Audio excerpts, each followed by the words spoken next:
something bad to us, we are going to do things to you that have never been done before. We the people tell the government what to do. It doesn't tell us. We the people are the driver.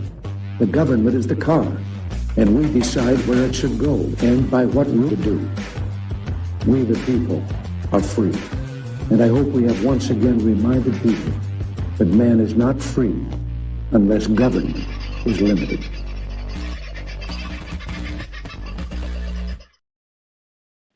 Well, g'day, folks. How are you? Having a lovely Friday, I hope, and hopefully it wasn't as hot as the front seat of the crane at Roxby Downs today.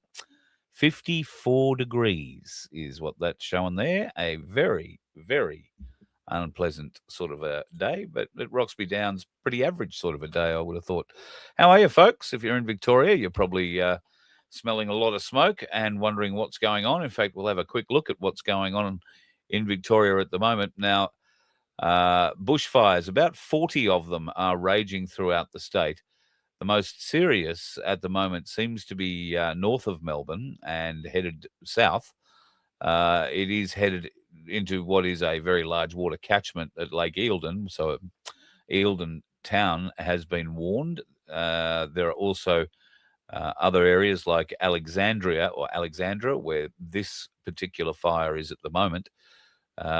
These pictures coming courtesy of Higgins Storm Chasing, who are out and about, and they've been running for the last few hours at least around that area, showing not just the flames, not just the smoke, but certainly showing a lot of folks who are out and about there working to try and contain those blazes, and certainly serious blazes. There are people missing. There are children missing. There is talk of a town that's been decimated. Now, in some of these areas, the town might consist of a bus stop and a community hall. It's more an area, if you like, but some of them can be a little bit more substantial. I'm not exactly sure, but I'm mildly confident that one of the fire areas, probably not that one, I think probably this one will show us a little bit of the affected area. There's a little town in there, starting with an R. Its name escapes me, and I can't read it on the screen at the moment. But that, I believe, is the town that has been affected. So thoughts are with people who are in that area. And Tony has been sending me through some pictures as well. So thank you, mate. There are many people out on the back of fire trucks at the moment, which really surprises me, given that Victoria is the state.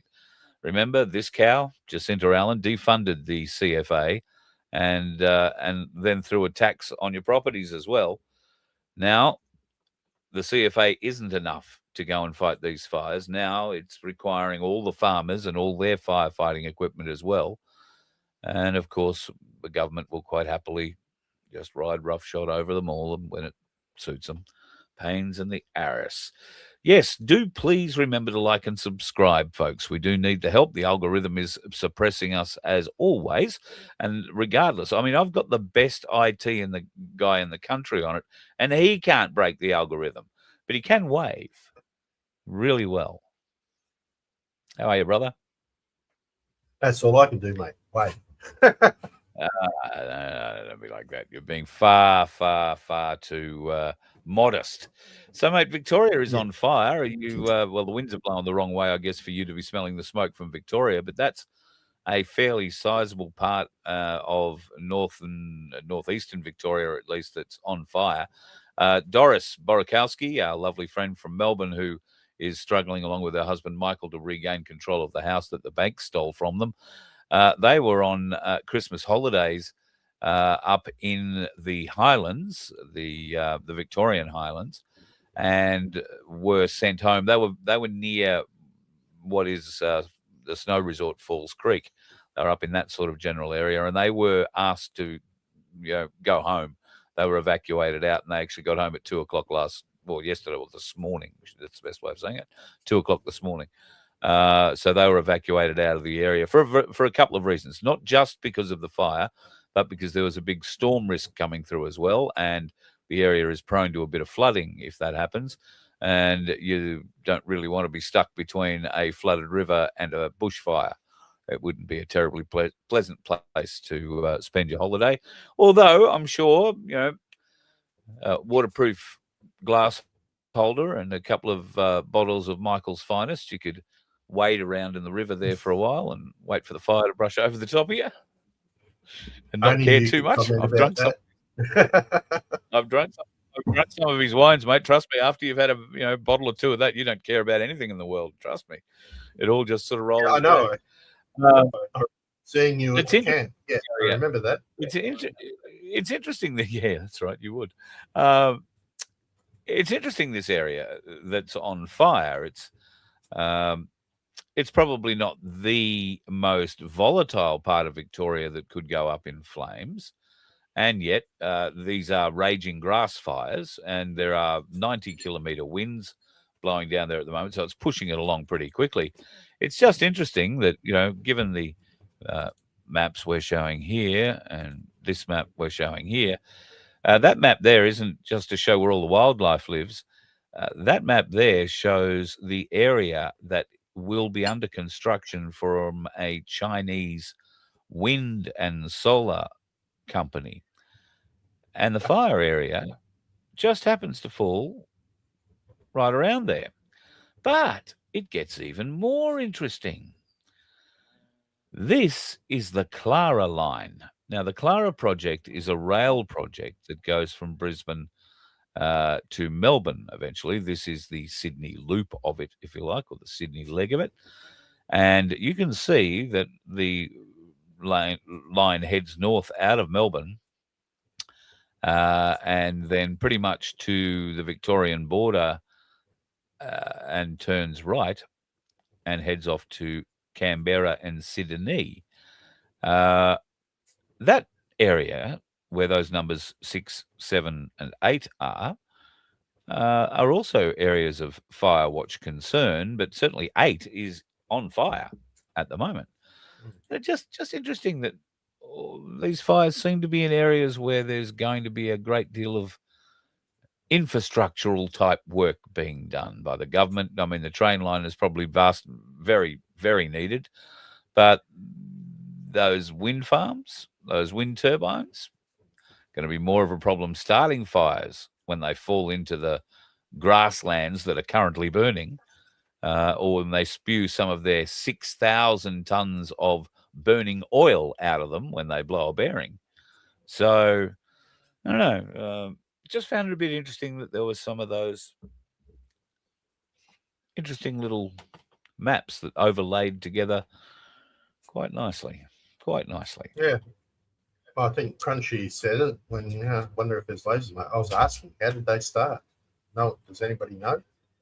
There was yesterday in Victoria, there was a lot of dry lightning, a lot of dry thunderstorms. So I am taking a stab in the dark and saying that many of them will have been started by lightning. But yeah, dry firing thunderstorms yesterday with a lot of lightning. My place is getting up and about in all states of Australia, but it's good to see that the Unity Hub is kicking off and so many people are now able to access it and are getting a great benefit from it too. If you want to come along and meet some of your Queensland friends from My Place Australia, then you can do it at the Burra Gully Bush Camp. That's coming up on the 24th, 25th, and 26th of January. It is about, I'd say, 3.5, maybe less, might be just fractionally more, 3.5 hours north of Brisbane. Beautiful camp to go and hang out at. You can bring your caravan, bring your tent, bring your motorhome if that's what you have, and look forward to what looks like will be 3 very full days, and we'll find out about those full days early next week. I'm going to be having a conversation with Bob, and I'm not sure Craig might be part of that too, and we'll find out exactly what's going on for that event. And if you want to get away from the weekend, go and hang out in the bush and get grounded, then it would be a wonderful weekend to get away and meet friends from the My Place community at Burra Gully coming up on the Australia Day long weekend. And details available through My Place Australia, of course, aren't they, Vince? Yep. Indeed, you'll find it all through the Unity Hub. Also, I should really grab the new one and stick it up in on the web page, on the main web page, so that they can see that. I'll have to chase them up to get that done. Very good, very good, very good. Yeah. Now, you have been, apart from snoring, as you do for vast, long periods of time, in the periods of time where you're not snoring, you are and have been doing some pretty amazing work, a bit of product comparison or product pricing comparison. Do you want to take us through what you discovered? Well, first of all, start us with, why did you decide to do this? What triggered you? Well, as I take a sip of my coffee, not being a hint, but I went in because we ran out of coffee. I usually buy 500-gram Nescafe tin of coffee, and I went in to buy it. And sometimes you can get it really good because it might be on a special for $20, but generally it's $30 here. I walked in the other day; it's now $32, and I went, "What the?" All right, As you would. So I thought, okay, this is getting beyond the joke. Everything I look at seems to be going up, but is that really, or is it that just my perception? So I decided I'd start doing a little bit of price comparison, and I showed Carl this about the coffee and how much it's gone up and etc. over about a week ago. But today I got a little bit active. So I want to bring this up. This is for everybody just to understand what's been going on. Now, this is a price comparison of the prices from 2024 for a 12-month period to 2025. Okay, and it's going to show you the amount of increase. Now, understand Australia's CPI is 3.1%, I think, at the moment. So that's the consumer price index. Our wages go up by that much, right? And our food goes up by that much. Wow. Right, this is cheese. Okay, I've just got to shift the window here so I can press it. This is cheese. Right, it's gone up 10 to 20% over the last 12 months. Right, let's go a little bit further and let's have a look at some chicken mince and some beef. 10 to 15% or 15 to 25%. Right, let's go a bit further again. Let's look at chocolate. Right, it's gone up 15 to 35%, or 0 to 15 in retail for the larger blocks. We'll keep going again. Here's our coffee. 85%. 85%. 50% for the Woolies Espresso brands. 20 to 30% for Aldi. This is just, these prices are in South Australia, local to my area, just so that you know. Right. Instant mocha, 34%. Nescafe, which is not even on this list, was 50-something% in 12 months. Right? Here's our eggs. These are all basic staples, right? Eggs have gone up 30 to 45%, 25 to 40% for barn laid, free range, 30 to 55%, organic, 20 to 40%. Right, milk. I don't know where you got eggs for at $8.80 a dozen. Were you paying $8.80 each? Yeah, probably. Because that's what it's like. That's what I was thinking. Yeah, well, I mean, my prices in here, they're like $12 a dozen or something, just about. Yeah, exactly. I haven't seen it for less than 12 or 13 in ages. Yeah. Right, but this is using the large retailers, the Coldies, the Coles, the Aldis, etc., not the independent grocers and stuff like that, right? Who obviously need to make a bit more because they don't have the same buying power. But this is fresh milk, 15 to 30% over the last 12 months. Bet that's not going to the farmer. No, this is right. So this is a year-upon-year average estimates for pasta and Coles, right? We're looking at 5 to 10% in that. 30% increase in Woolies for the lower pasta shelf stuff, so that the not healthy stuff. All right, this is the average estimate on year change, right? For the budget supermarket 18-pack toilet paper. This is toilet paper, right? 5 to 10%, or 15 to 30% if you buy a 24 or 36 pack. If you buy the premium stuff, you're looking at 10 to 25%. All I'm going to say is shit, eh? Shit, eh? There we go to shit, eh? Right? Basic vegetables. Potatoes, 20 to 40%. Onions, 5 to 20%. Lettuce, 15 to 35%. Tomatoes, 25 to 45%. Carrots, 20 to 40%. Right? Laundry powders. You can't even wash yourself nowadays, to be honest, right? 10 to 25%. Pet food. See, even the pets don't get away with it. 5 to 10%. It's now costing us 10% more to feed all the cats in this house and the puppy dog. Right? So at the worst case there, cat dry food is 10% to 20%. So in a comparison between the government CPI and food inflation, right, the ABS CPI, food and non-alcoholic beverages, this is what the government tells us is 3.1 to 3.3% price increase over the last 12 months. The actual observation, which you've just seen me go through today, is 20 to 30% on average. Right? And if that doesn't scare you, maybe that does. That blue bar right there, that is your average food cost versus the CPI for food and non-alcoholic beverages, and the average CPI for all items. So the third one is the average CPI. So that's the average CPI for all items. That's what they say. The government tells us what that is. And that is what it's like in the shop. The reality of it. The actual. That's a bit like what they're telling us the price of silver is for paper silver on the right versus the price of real silver on the left. It's very similar. Yeah. Something like that. You have to ask yourself a question. If people's wages are only going up by 3.1% or 3.2%, I think it says down there, then where's all this extra money? The 30%, the 40%. Where's that extra money going? Is someone gouging prices, or is it just that the fact that it now costs more for diesel and petrol and super? And certainly not labour, because labour prices didn't go up that much. No. Right. So where's all that going?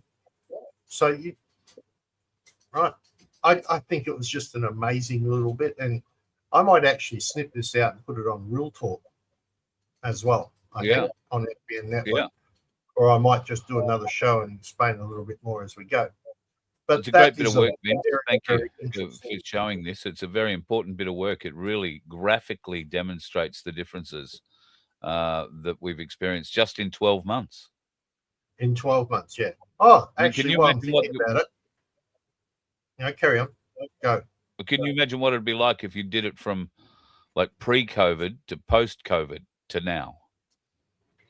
I did do a little bit of playing on that, and even that shows that the average rise over a 10-year period is around 80-odd% for food versus 33% for wages. So, yeah. So, very interesting in that respect. Question for you, mate. How many Australian pensioners does it take to change a light bulb? Like an Australian pensioner can afford a light bulb. Yeah, no, well, they can. They just can't afford the electricity. Ah, very good. Very good. Right? So the answer is 0. You broke my joke. And you told me not to lead with it, even telling it was a joke. I did too. You did well. You did well. I thought I had the answer. So, no, don't worry. In fact, it reminds me of when I used to work with Cole Elliott, the comedian. People would always come up to him after a show when he was signing merch, and they'd want to tell him a gag. And they would get about 3 or 4 words into it, and he'd tell them the punchline every time. It didn't matter. Every time he knew the punchline. And if he heard a new joke, and maybe once I can remember it, he would laugh, but no, he was dynamite at it. Cole, lovely man, enjoying. I don't know that his retirement is exactly how it is. I think he's still touring a bit. He just doesn't do it nearly as much these days. Why would he? He's in his 70s now that I'm thinking about it. Poor old Cole. So, but I did see a picture on Facebook the other day. He and Karen, the family, he having a wonderful time over Christmas, New Year. So, God love you, Cole. Miss you, mate. Got to catch up soon. So, I'm just having a bit of a graze through the chats here. Sunflower has mentioned something about America. Things are looking up in America. I want to, but I can't. There is something that has been announced in America in the last 24 hours called Trump accounts, which are pretty exciting for the youth of America. These Trump accounts are going to be set up for every child who has a social security number, and you obviously can prove that they're an American citizen. Now, it will be kicked off with $1,000 will be thrown in from the government, but there will be other monies contributed from corporations as well. And the goal of this being that I'm going to bring up a screen here to try and show you a little bit more. All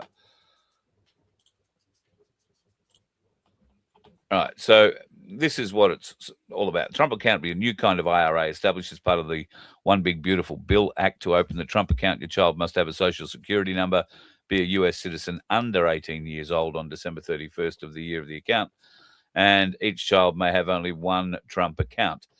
Parents are being told how they can submit the forms and do all this, but scroll right up to the top and have a look at who's running this shit fight. Vanguard. Yeah.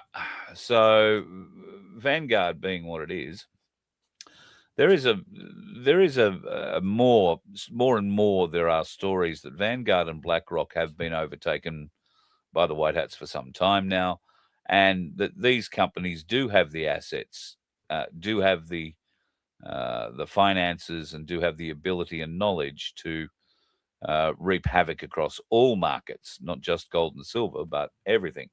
They are also now branching out into a whole heap of different, almost philanthropic areas. This is not something that Vanguard nor BlackRock have really been known exceptionally much for.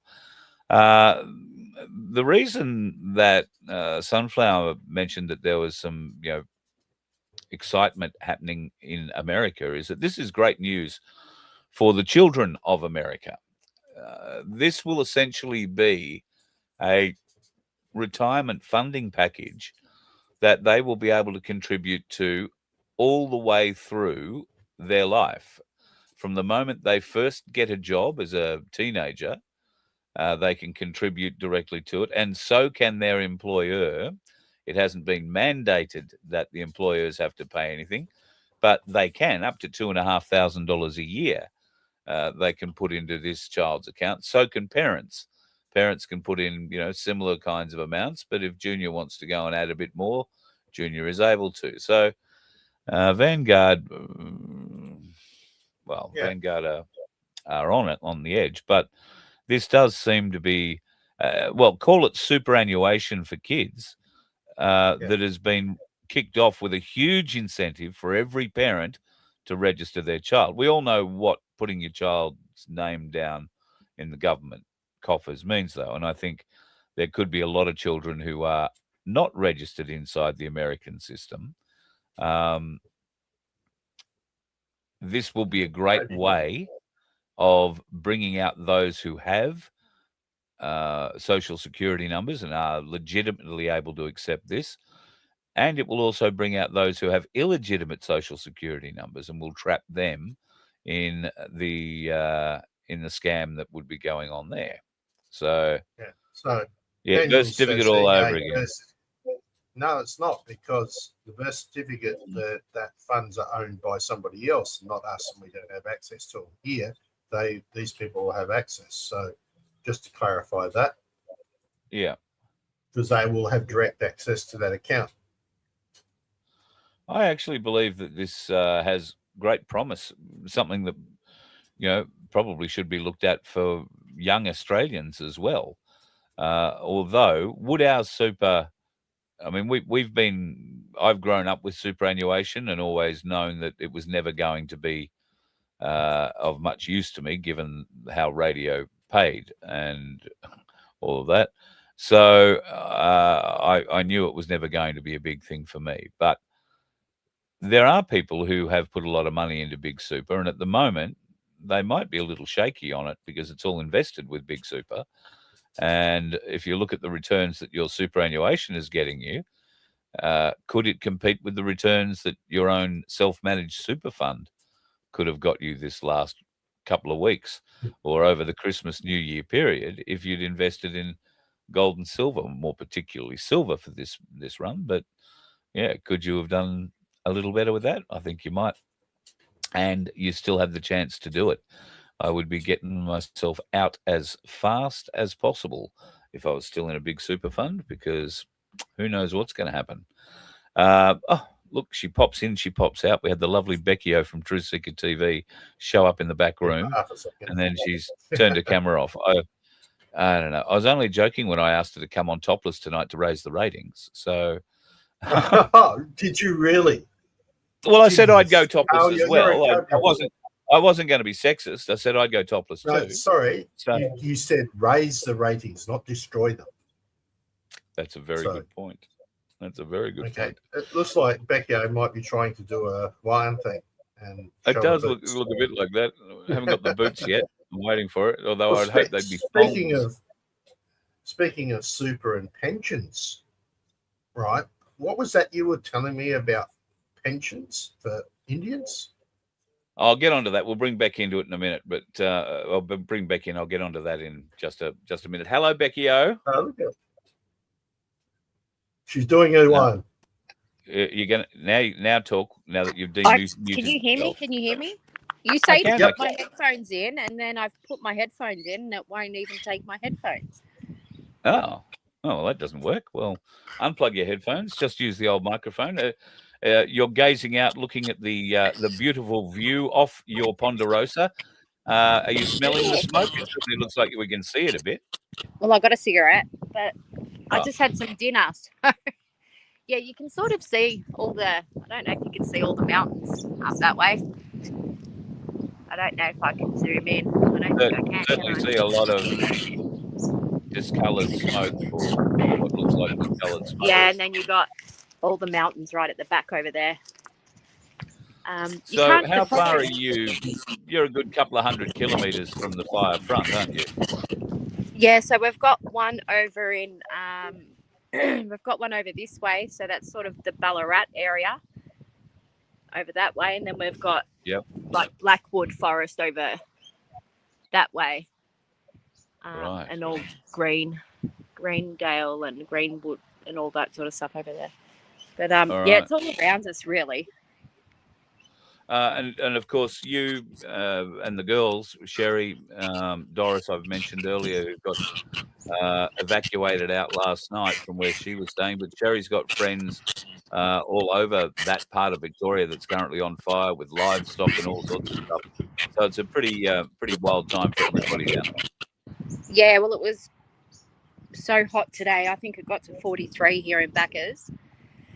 And then Doris was evacuated from Dartmouth, and she got home too this morning. So that was pretty crazy. And the fires are, I think it was 15K away.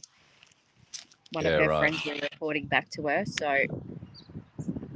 Well, better to be home than sitting around between a flooded river and a bushfire coming the other way, I would have said. Exactly. We've lost your picture. We've lost your picture, so it's all getting a little weird. I might have to love you and leave you and bring Vince back in. Oh, no, there you're back. There we are. Very nice. My pool for the birdies. What other news out of Victoria this week? Jacinda Allen done anything stupid? Well, what am I saying? What's the new stupid thing Jacinda Allen's done? What hasn't she done? She's an idiot. Oh, wow. Sorry, but she was coming out today talking about fire rescues when she hasn't even given enough funding to our local CFAs. Well, so wasn't there? There was a huge hue and cry about this, Victoria, only a matter of month, 6 weeks ago, where the CFA came to town, basically expressed their absolute disgust, and the Victorian government, led by Jacinda Allen, thumbed a nose at them and told them to piss off. They get nothing. Even the Yeah, well, Metropolitan Fire Brigades were coming out to help them.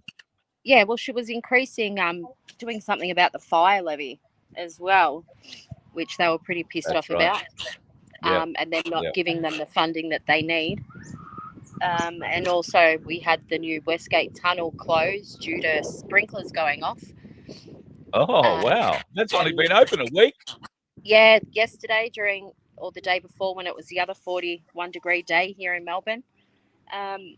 Wednesday I think it was. Yeah, the sprinkler systems went off due to heat in the tunnel, and they had to close it. Wow. Yeah, and we all know that I think the CFA were also stating that they wouldn't let their family go through that thing because of the safety reasons. They haven't put in place something about safety measures to be able to do rescue if something happens down there. I do recall that there were a lot of concerns from first responding agencies that there was no there was only very limited access for emergency vehicles into the tunnel in the event Correct. of a bad accident or something. Yeah, correct. Most of these tunnels have a tunnel in the middle between the two of them, don't they? Where emergency services can go in and then they can sort of jump through doors into the affected areas. But this tunnel is different. It's not like that. I know the Burnley tunnel, it's got all the accesses to be able to get out and get in. If there is something quite significant that happened, I don't really think emergency services could go down there. They should just have one lane designated for emergency services, but they don't think of the smart stuff. They just think of the dumb stuff. Yeah. And then, of course, smoke and everything gets trapped down there. If the electrics turn off, the big fans that evacuate the smoke don't work, so it becomes a very poisonous environment to work in. So, yeah, I had heard that there were a lot of concerns about that new tunnel, but it didn't stop the Victorian state government opening it up. Of course, why would we think they would pause? Because they've shown over the last 10 years or so that they're more than happy to kill as many Victorians as possible and use really oblique ways to do it. So this is just another one. I feel like Juanito actually sitting here, don't I? Anyway. Yeah, you're going to need a better pair of boots. Yeah, I know, right? I just got some fish and chips. I put a hat on and I'm like, I really can't be bothered. So, yeah, I'm just going to give you a view of like my little fucking garden. So. That's all right. Well, it's nice. It's looking a little dry. You could be out there with the hose.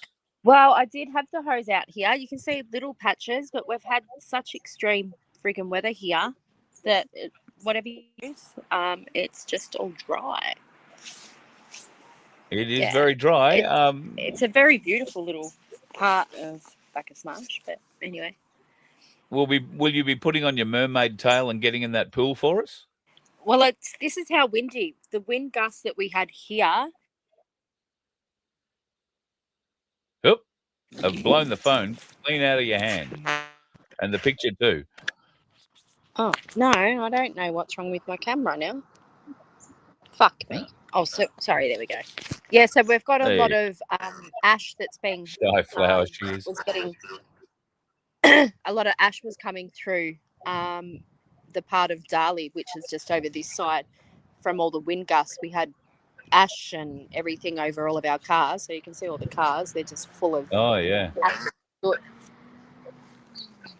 Yes, but other not than a that, time for good washing. nothing really else to report on. Victoria's still a mess, and Albo's being an idiot. And now it's just a smoking mess. Yes, now it's a smoking mess. But no mermaid outfit. I'm really sorry about that. Well, we live in hope. We'll start a GoFundMe. We'll get there one day. I'll let you go back to your wine and to your family. Thank you for calling in and giving us a bit of an update. Okay, bye-bye. Bye-bye. The lovely Becky O from Truth Seeker TV on a Friday night doing a little 107 with her sandals on. I think that's lovely. You're not wearing sandals, are you, buddy? No, actually, at the moment, because it's still reasonably warm here, I'm actually not wearing any shoes at all. Yeah, So- the same. All right. Before Becky came on, you started mentioning things about the age pension and associated other bits. I learned some interesting things today, that Australia has an Australia-India Social Security Agreement that was brought into life by Malcolm Bloody Turnbull in 2016. This allows combining residency and insurance periods for pension eligibility. Medicare is not reciprocal, apparently, but permanent visa holders, e.g. aged parent visa holders, can access aged pension after 10 years of Australian residency, potentially less with Indian credits, and NDIS can be accessed if they are disabled. I don't know what NARWP stands for, but there'll be none of that for aged pension. Indian migration has grown, 845,000 Indian born in 20,000 and in 2023. The costs to the age pension, $55 billion a year now. Projections vary, but the NDIS from 42 billion potentially to 100 billion by 2035. I would say in excess of 100 billion well before 2035 is what's going to happen. Claims that there will be no pension for Australians down the track are overstated, they say. Well, not really. Not really. Newly arrived resident waiting period. NARWP. Newly arrived resident waiting period. There you go. Yeah. Well, okay. So with the reciprocal pensions with India, and these are reciprocal, right? This is a reciprocal thing. So here, folks, if you are looking for a place to go and retire, don't think about Bali. Go to India, because you'll get their pension when you go to India. I mean, what you're going to do with 2 cow patties and a small bit of hash every week, I don't know. But it'll be an experience you'll be able to write home to the family about. Indian immigration to Australia is massive. India has a population of 1.5 billion people, with the Australian age pension available to them in just 10 years. That's 10 years of residency, not citizenship. Notice. 10 years of residency, not citizenship. That's going to prop up the short-term economy by adding a lot of money short-term, but it is, as this person has stated, a ticking time bomb, and it will cripple this country. It cannot be allowed to go on. This person asks, surely we have to cancel it, Albo? Say something about it, whatever the woman from the Liberal Party's name is. Haven't heard a whisper too much out of either of them about this. Now, once again, it sounds like I'm, bashing Indians, and I'm not. I would, if I was an Indian, I would be taking every opportunity I could that was handed to me by anybody to get the hell out of Dodge and try and make a better life for myself. So hang on a second. I've lived here all my life, got taxed all my life, so that I can get a pension, because I'm one of those that still does. I mean, anybody from 65 onwards, and born in 65 onwards, doesn't get one. 67 now. No, 67 is the retirement age. No, to get a pension is 67. 67 so is a 1967. You still get one if you were born before 67. Is that right? No. You have to be 67 to get your pension. Yeah, no, but what I'm saying is, I understand that if you were born after 1965, you don't get one. Right? Oh, well, I haven't heard that. Yeah, if you're born after 1965, you don't get one. That's my understanding. I could be wrong. I'll check that in a minute. But, I paid taxes all my life to get my pension, and they can come and get one after only being here for 10 years. 10 years. And 10 years of parent visa. So they're not in the country working. They're they're old. They're already coming into the country. They're just babysitting while the young'uns go off and drive Uber all day or go to 7-Eleven or whatever the hell they're doing.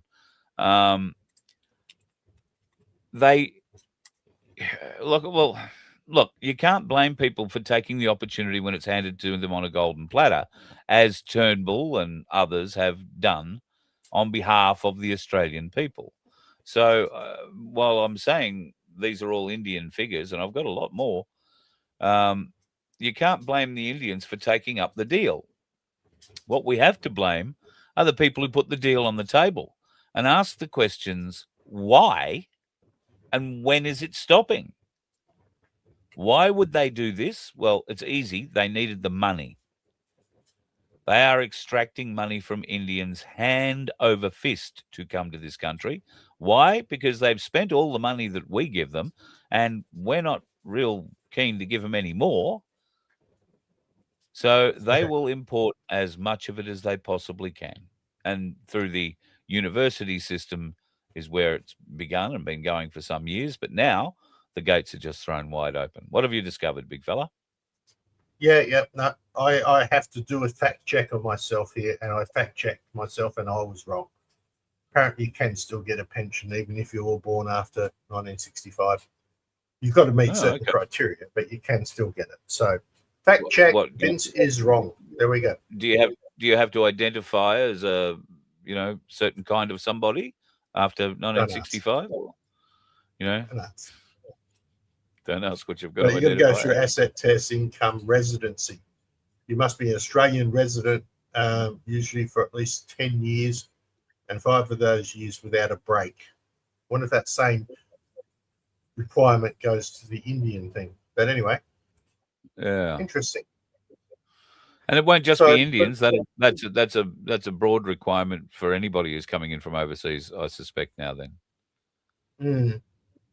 Because we get a lot of Palestinian elderly who come in, get a lot of Lebanese elderly who come in.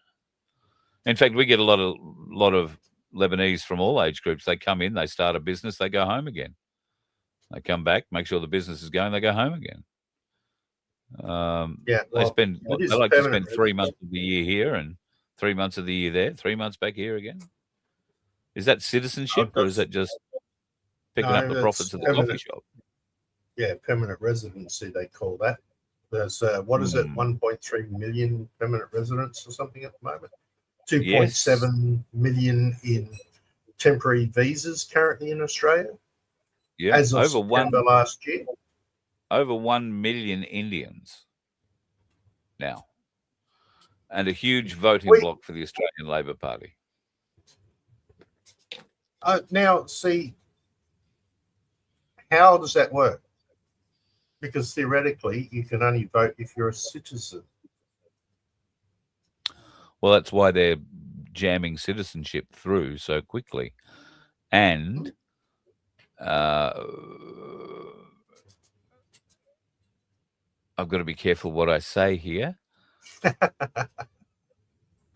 But let's all bear in mind that there are question marks over the legitimacy of not just the counting of the votes, but the veracity of some of those votes as well.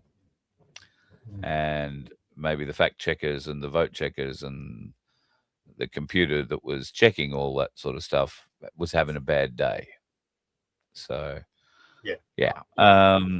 You saw that Indian police have seized.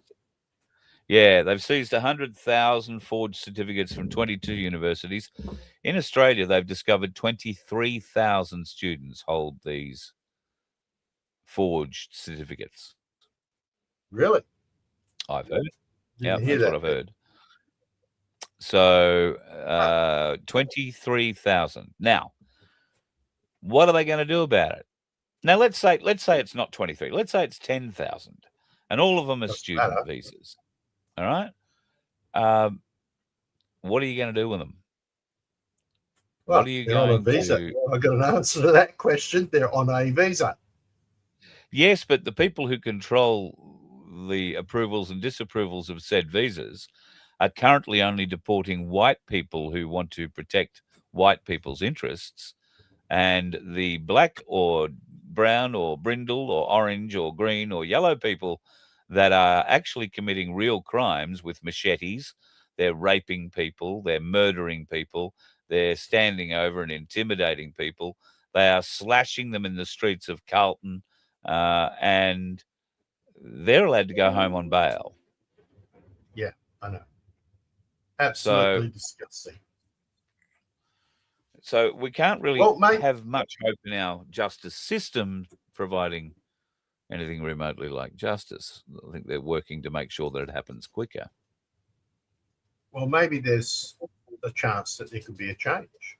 I mean, you've heard the latest news about the polls that came out.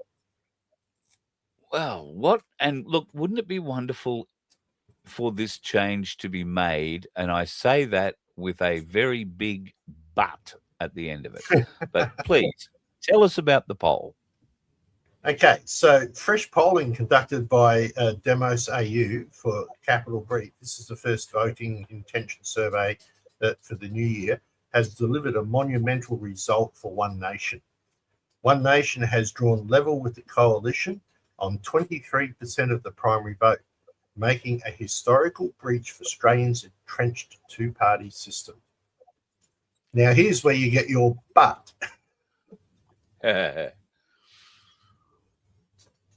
All right. In all fairness, I'm going to go before he gets his button. Is it, we've been dealing with the devils we know. Maybe it's time we chose the devil we don't know and just see what the bloody hell happens. All right. It may not change, but we'll never know if we don't friggin' try. So then you can put your butt in. Now you can go but. But. There it is. Pauline, even if it wasn't One Nation, if it was another party, I would still be saying the same thing. These people speak with forked tongue, I find. They will tell us what we want to hear all the way right up until the point they're elected. And then they will just keep telling us what we want to hear while they do whatever the bureaucrats enable them to do. I believe that a lot of these people would go into the position to look after, to curate this nation with all the right intentions. I 100% believe that. But I also believe that the system that supports them when they get to Canberra is more corrupt than the political system it supports. Yep. So how can those politicians actually make a difference? Now, you're right. We should probably give them a chance. Does the nation have another 6 years? And should we then be setting, and I'm all for giving them a chance, okay? Let's say I'm all for giving them a chance. What KPIs do we set so that 3.5 years later or 3 years later, when we've elected Pauline, she's been sitting in the lodge for 3 years. She's had some great meetings with Donald Trump. That was my butt. She's done a lot of supposedly great things for the country. What are the KPIs that we would measure success by? One of those for me would have to be legislating freedom of speech in this country. Yep. And I was talking about that today. And the protections. If they were to do it, it should. I'm going to do a whole heap of interviews with various people here for the South Australian election. One of the questions I'm going to actually ask is, would you agree to or submit a bill about freedom of speech for Australia? Or would you raise a referendum so that it could be enshrined into the Constitution so that only the people could change it? Right, that's one of the questions. So I agree. 1, freedom of speech, 100%. 2, getting our infrastructure back in here. Right, there's a whole heap of KPIs we can set. So yep. And when they don't meet them, I mean, they'll have bureaucratic excuses. So, and some of them might be very well researched excuses. There will be reasons things can't happen within a certain time frame. We're not going to build a fast train from Brisbane to Perth via Sydney and Melbourne in 4 years. Could use Indians. Well, what would we be? Well, we probably could. Yes, you're right. If we actually used immigration to our benefit rather than to our demise, yes, we probably could build it in 4 years. You're 100% right. But would people find Australia as attractive to come to if all of a sudden they had to work when they got here, rather than be tipped into a beautiful house somewhere in Sydney or Brisbane or Melbourne or any other capital city, which seems to be where most of them want to go? They have to be forced out into the country under an agreement that is held between India and Australia for a direct area migration pact. So when they get on the boat to come to Australia, they are told, well, you'll be going to Darwin, or you'll be going to Alice Springs, or you'll be going to wherever. But they only have to spend a certain amount of time there before they can pack it all up and move to whichever part of the country they so desire to live in most. I've outlined a plan here a little while ago that would have them working for 4 to 5 years, building infrastructure in this country, learning Australian mannerisms, learning who Australians are, what it is to be Australian, picking a football team, learning that India and Pakistan really aren't cricket teams; they're just people we play against occasionally.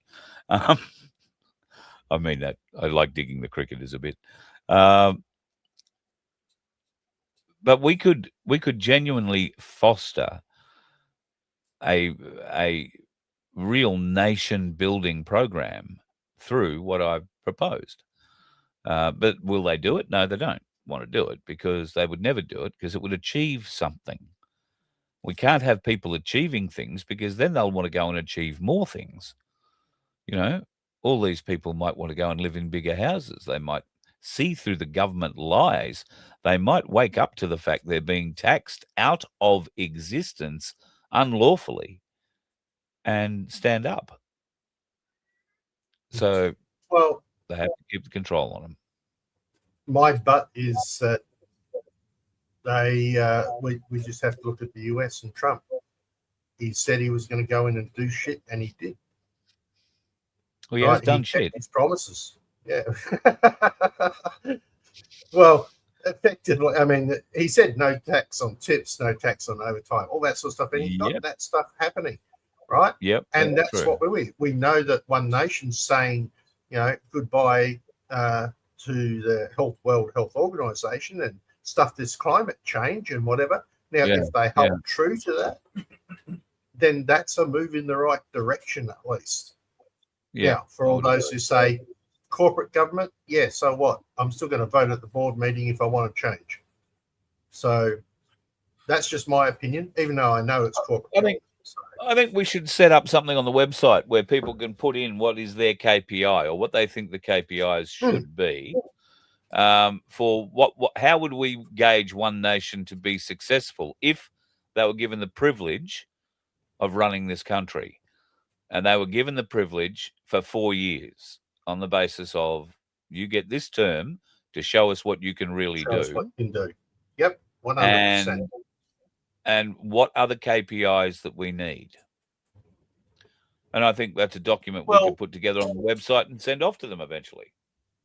We could actually, on the website, you can make a comment. We'll start a comment chain, a blog type section. People can comment on it. I'll rip something up tonight, put it up there. Put it on the front page and comment off from that. But I think, all right, so we're talking about One Nation. Why One Nation? Well, only because I think they're the only party that's got any chance to do anything. All the other minor parties haven't got enough backing collateral at this stage to do it. And that's the only reason. It's not saying that what they've got is right and what they're doing is right. I like a lot of their ideas and bits and pieces, and always have. But as long as we keep dividing and putting more and more parties into the mix, we're making it as hard for us to do a proper regime, and I'm saying the word regime, change in this country. So that's just my personal opinion, and it's political speech, which, by the way, is the only free speech you have in this country, according to a high court law. Political discord is still free speech as long as it's political. Yes. So that's something we need to really consider strongly. The time is coming where we'll be asked to go and vote again. And look, Well, that's the 31st of March here in South Australia. It'll be interesting to watch. well, what will be interesting to watch is how many One Nation candidates are stood in the seats of South Australia. Well, I know Because at least because two if they already. yeah, okay, how many seats are there in the South Australian Parliament? I've got to research that because I have to do interviews for all the candidates on So- FBN if I get that. We would want to be seeing a sizable number of One Nation candidates in every seat for South Australia. And if they are able to pick up some seats, I would say that that poll that you just mentioned has some legs to it. One Nation, if they want to win federally, have to get people in on a state basis, and not just one or two. They need 7 or 8 in every state parliament. So Both upper and I'd lower be very house. interested. And will One Nation stand those people in every seat? I think they stood somebody in every seat last federal election, but they did so with a, we're just, a lot of people had no chance in those, dyed in the wool seats, but they still stood. We want people who can actually make a difference, who won't just stand to say, oh, yes, One Nation filled this hole here in this seat by standing this person. We want people who will actually get up and be part of the plan to fix the country. So that's the other thing. How do you know that you're going to be allowed to get up and fix the country? Because you probably won't meet Pauline until, some party meeting where you'll get maybe 5 minutes one-on-one with her. And the next time you'll meet her, if you are successful, will be on induction day at Parliament House. So we need people who are going to be in line, on board with the plan to change Australia radically. Obviously, there is all the things getting us out of the WHO and the climate crying agreements and all that sort of crap, which I honestly believe that they will do in a heartbeat as well. But there are much more systemic and dangerous issues in this country, a lot of them stemming clean out of the bureaucracy. And I would want to hear One Nation say that they are going to clean house when it comes to the bureaucracy as well, which would be a terribly hard thing to do for a new government coming in, particularly a first-time government, because you need those bureaucrats to walk you through the system, to show you and hold your hand. And that's how they screw up the plans.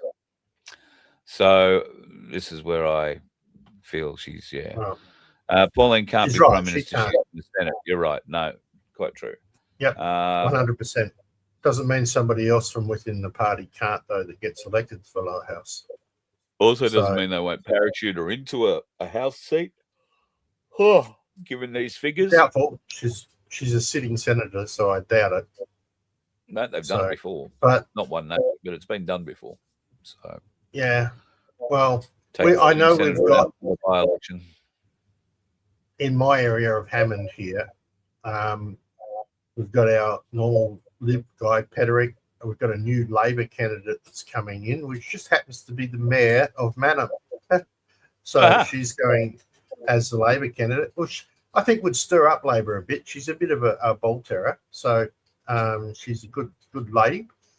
And then Rob, who's the One Nation. It won't matter, mate. If she's going to Labor, mate, won't matter if she's a ball terror. There's nobody with any balls in Labor. So yeah, well, she is. That's what I'm saying. I know her. All right. So I don't know why she chose Labor, but still.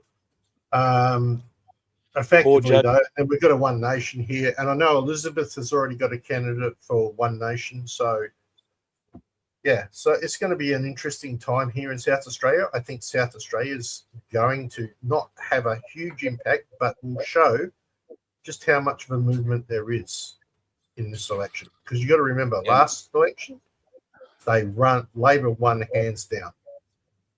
Yeah. Right? Oh, Barnaby Joyce in Lower House, he can be paying. Good point.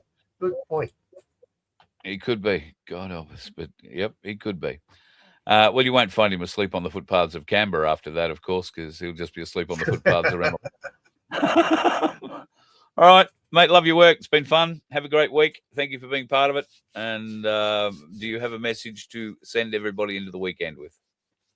Well, we'll have our coin toss episode on tomorrow night. I've actually managed to get a hold of Ainslie Bullion and have arranged to do an interview with those guys next week regarding tokenization of silver and gold and how they support that and how that is backed in CoinSpot. So that should be very interesting. So is that a chat with Matt and Ant or just Matt? Yeah, just Matt. Yeah, so we're going to have a chat with Matt. Had a very interesting chat with him over the phone. So shout out to Ainslie Bullion on that one. And like with all things in life, all I say now is we have to keep moving ahead and keep the faith. And with that, I'll do this. Oh, the slow-mo sexy wave tonight. See you, brother. Lovely. We'll love your work. And from me, folks, that's just about it for me too. I'm sorry about last night. I had a blinder of a headache, quite literally. So went to bed early. But you might see a little bit out of me over the weekend. You never know. There are weird and strange things happening. So I might be able to share a bit of that with you over the course of the weekend. If you are heading out, be safe on the roads. You know, the dickheads are camped out there at the moment, and they are excelling in their ability to piss everybody off on the roads. Could I offer one bit of advice? If you do come across a bit of a road rage incident, stay in your car. Don't get out. Don't go start throwing fists or that kind of things. I watched a terrible road rage incident today, which I was going to share with you, but it's just awful. Now, admittedly, it didn't happen in Australia, but it ended with 2 people being shot. There is no appointment, no need, no way that getting 1 car, 2 car, 10 cars ahead is worth an argument that gets you shot. Let the fool get ahead. Pray to God there's a policeman up there. Karma will come and get him. The dickheads do attract karma. So it will come to them. But just stay safe, folks. This video today really shocked me.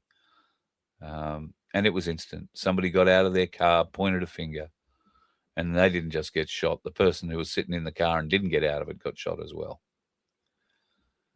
You know, we've been disarmed in this country, so the odds of you being shot, not real high.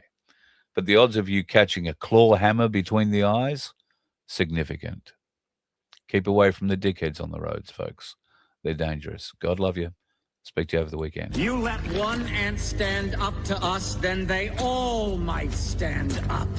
Those puny little ants outnumber us 100 to 1. And if they ever figure that out, there goes our way of life. It's not about food. It's about keeping those ants in line. That's why we're going back.